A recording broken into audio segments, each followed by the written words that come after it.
food for falling thought. down. There's a lot of food for thought here, but none of, I'm going to rule you out of order, Doctor, because none of these are to do with the signs, to do with the regulation changes. The signs are to protect the quality of our town. Understand the regulations, okay? Thank you. Are you protecting our town with this building, 2 buildings falling down next door? What have you done about that? Did you give the town a permit to put water in the bottom of the old town hall when they built it? Nice job. Here's a sign, here's a sign. Okay, fine. My comment to you, gentlemen, is this is substantial, and you'd better dig in and open it up to the public. In all my years on planning and on zoning, on inland wetlands, on the Conservation Commission, when there was a change of regulations, the commissions went over line by line with the public and helped them understand why the changes. Thank you. And you have not done that, and I guess you refuse to do it. Thank you. Welcome to do it. Anybody who has a clarification question?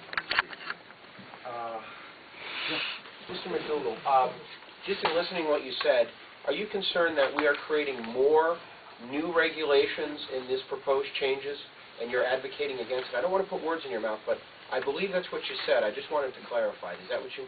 We don't even enforce what we have. Okay. Yes. So you then oppose putting new regulations in? New regulations, so we clean up what we have, and there are regulations that would work.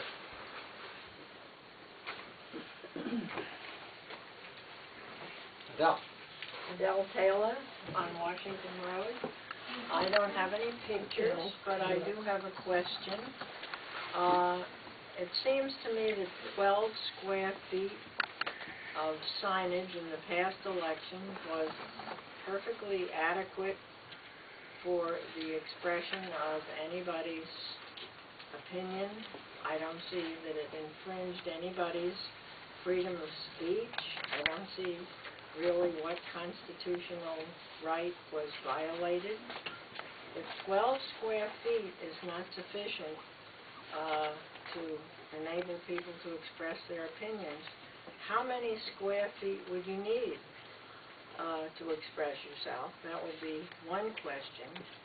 And shouldn't we really get the election is over, shouldn't our Main Street now be restored to what is really a beautiful Main Street? I'd like to see it sign-free for at least a couple of months. We don't need political signs a month or more after an election is over.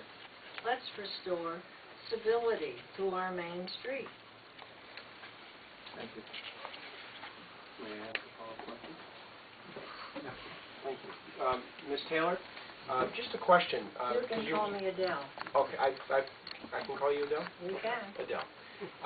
Mr. Aris has a sign on his property on Main Street. He does? Yes, he does. Oh, my goodness. And that sign deals with his publicly stated dissatisfaction with the way he has been treated by individuals in this town.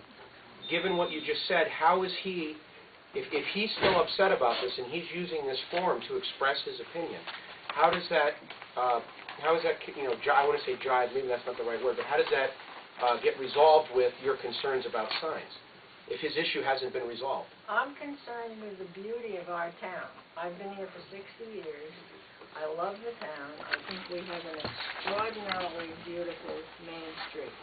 It's been preserved by zoning commissions in the past, having had regulations that have enabled us to keep a really extraordinary Main Street. I consider signs like Tom Aris's to be ugly and offensive, particularly after an election season is over. One can write letters to the editor, one can come to public hearings, but let's not litter up our Main Street. And if you walk along the Main Street, that is probably the most outstanding example of an excrescence on Main Street there is.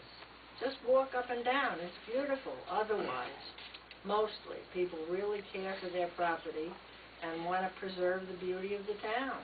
That's what I'm concerned about, and I think 12 square feet during an election season is perfectly fine. I don't see what constitutional right could possibly be violated.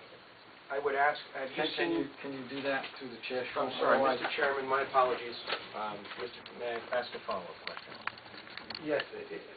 I prefer if you were to restrain your follow-up questions to getting the testimony clarified on the record. Okay. Adele, the town attorney wrote a legal opinion in November 9, 2010 that stated you cannot restrict political signs based upon whether someone finds it ugly or not. How would I, as someone who could potentially vote on these changes, go against the advice of my own town attorney? I'm not familiar with the advice of the town attorney, but I do know that towns all over New England and elsewhere, I assume, have regulations that enable them to preserve the character of the town as they see it. The town has the right to decide what they want to be and what they want to look like. That's the key thing that our founding fathers were concerned about preserving and protecting for a particular reason, so our society could be protected, so we could live in freedom and could maintain our communities. And I just want to clarify one thing. We are under the Connecticut Constitution. There are certain cases that have been decided on political speech with regard to time, place, and manner on the United States level with regard to the United States Constitution. In Connecticut, however, we have stronger language in our Constitution. And I'd like to read that to you one more time just for emphasis. It's Section 5 of our Connecticut Constitution, the first article first, okay? And it says, no law shall ever be passed to curtail or restrain the liberty of speech or of the press. And particularly that was put in there for political speech. So given the fact that we have a constitutional provision that's very specific and very strong in its language, that no law shall ever be passed to curtail or restrain that political speech, I do not see how, when every member of this board has taken an oath to uphold the Constitution, both state and federal, that you can adopt a regulation that does curtail or restrain that political speech. I would hope that you really take a look at that provision and really try to understand and take it to heart, because anything you adopt must abide by that provision of our Constitution. It doesn't mean the town can't retain its character in other ways, in restricting how you do things, but all of those regulations also must abide by the Constitution, and for the most part do. It's when it comes to political speech, that's a key problem here, and that's what our founding fathers were most concerned about, both state and federal. So please, do take a look at that and take that to heart before you adopt anything. Thank you. Appreciate it. Susan, can you defer to the person at the back who hasn't spoken?